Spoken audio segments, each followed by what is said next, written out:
La représentante spéciale du secrétaire général des Nations Unies en Haïti, Sandra Honoré, appelle les électeurs à ne pas faire usage de violence à l'occasion du premier tour des élections législatives dimanche prochain.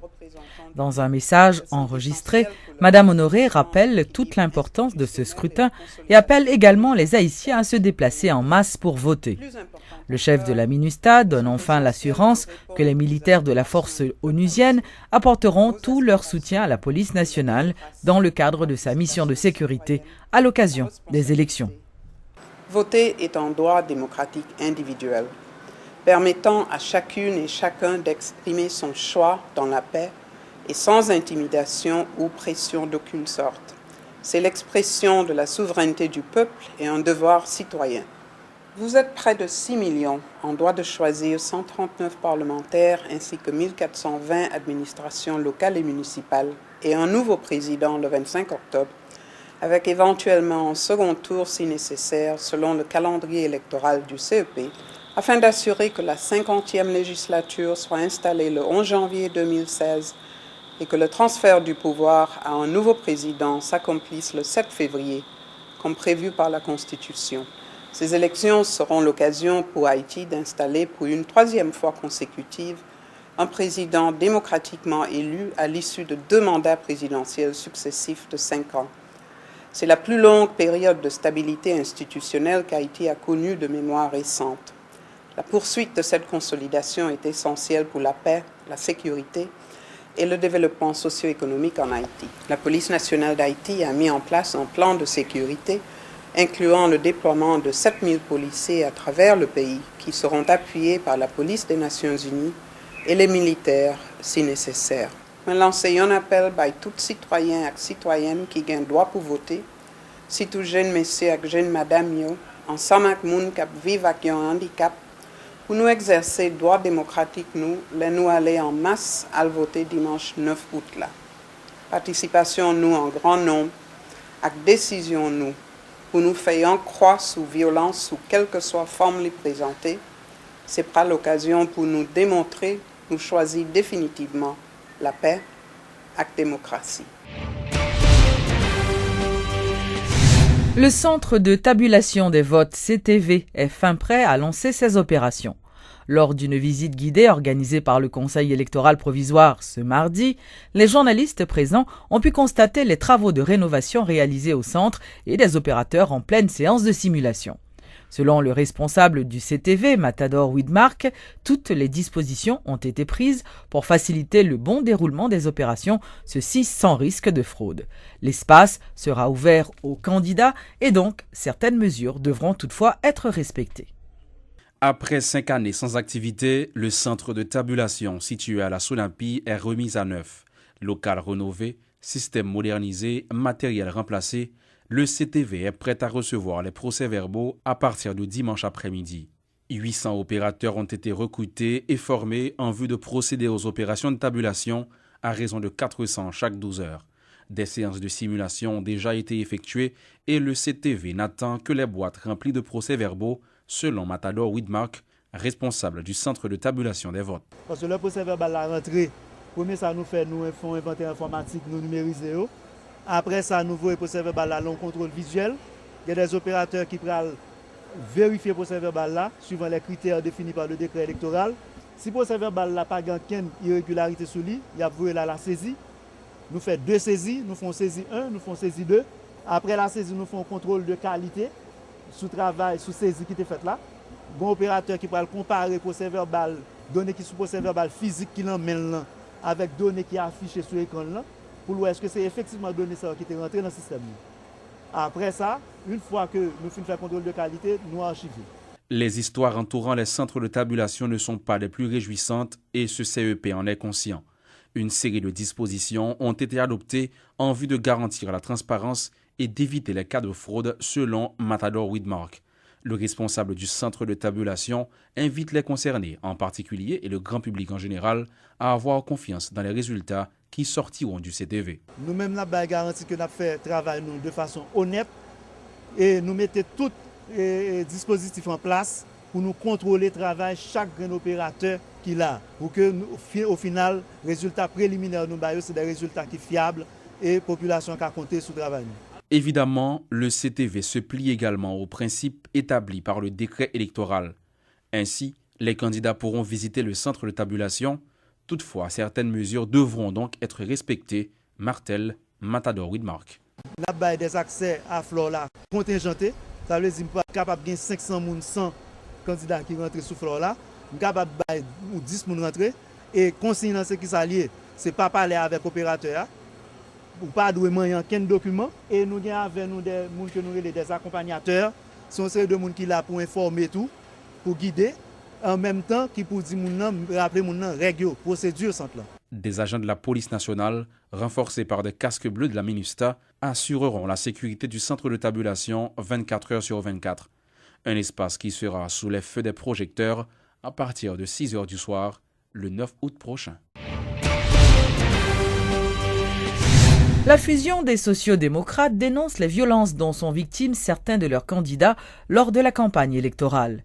Le parti Fusion a lancé un appel au Premier ministre Evans Paul en lui demandant de prendre toutes les dispositions afin d'assurer la sécurité de tous les candidats qui font campagne. Nous-mêmes, nous sommes candidats d'engagement qui ont des visions de développement intégré, des visions de représentation, qui comprennent qu'un parlementaire est là pour le voter, pour le discuter, pour le changer, pour le positionner et pour le proposer tout. Parce que Fusion, pas des âmes en feu, mais il y a une âme qui c'est l'âme de la dialectique, qui c'est l'idée, qui c'est social-démocratie, on a parlé de démocratie politique, droit de la personne humaine et développement durable. Dans le développement durable, on parle d'une route, l'école, bagaille ça que Fusion. L'aime dit ça, c'est pas 26 ans comme député, non, qui parle. Ou député, pas là pour faire route, pas là pour légiférer, contrôler. C'est parce que 49e législature là, pas du rôle de contrôle ben yo passe 4 ans bas, c'est chaque jour c'est dans le ministère yo toujours fait politique de chaise vide, yo peur bagay ça, yo peur sanction populaire. Le collectif du 4 décembre et d'autres organisations de la société civile ont organisé ce mardi un sit-in à la frontière haïtiano-dominicaine de Malpasse. L'objectif était de continuer à dire non à la barbarie et au racisme dont sont victimes les ressortissants haïtiens en République voisine. Et lors de cette nouvelle journée de mobilisation, les organisateurs voulaient appeler au respect des droits et à la paix entre les deux peuples. 10h15 ce mardi matin, le mouvement de protestation vient de débuter à Malpasse, à quelques dizaines de mètres du territoire dominicain. Pourvu de banderoles et de pancartes, plusieurs dizaines de personnes, vêtues de t-shirts confectionnés pour l'occasion, ont manifesté afin de dénoncer le racisme dominicain.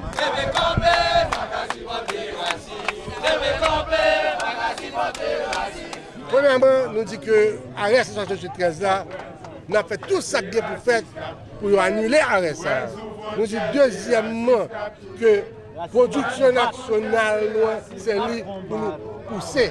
Troisièmement, nous dit que nous contre agression de la Dominicanie faite contre le pays noir. Charles-Henri Becker est venu rejoindre les protestataires qui dénonçaient les effets de l'arrêt 168-13 adopté par la Cour constitutionnelle dominicaine et le rapatriement massif dont font l'objet de milliers de migrants sans papier.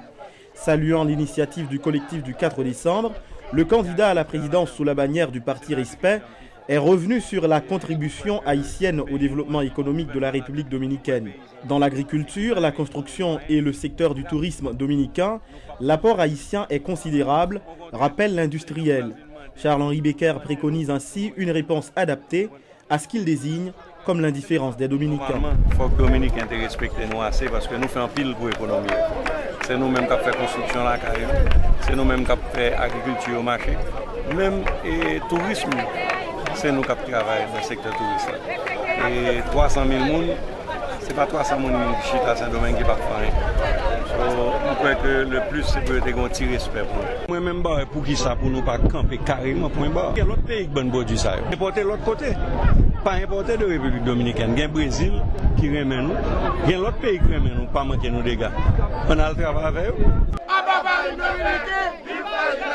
Des propos qui faisaient corps avec les messages des manifestants qui dénonçaient la production d'une farine destinée aux consommateurs haïtiens contenant du bromate de potassium et de l'azodicarbonamide, des produits cancérigènes. Vive la production locale, criaient les protestataires.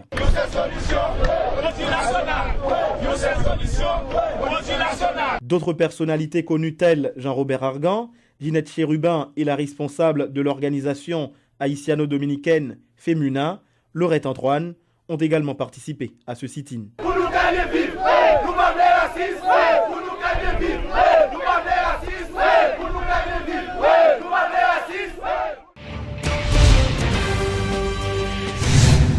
Parlementaire pour la Nouvelle République, c'est le nom d'un nouveau bloc parlementaire qui a été présenté à la presse ce jeudi par l'organisation Haïti, je m'engage. Créée dans la perspective des prochaines législatives, cette structure regroupe plus de 200 candidats qui participeront aux législatives.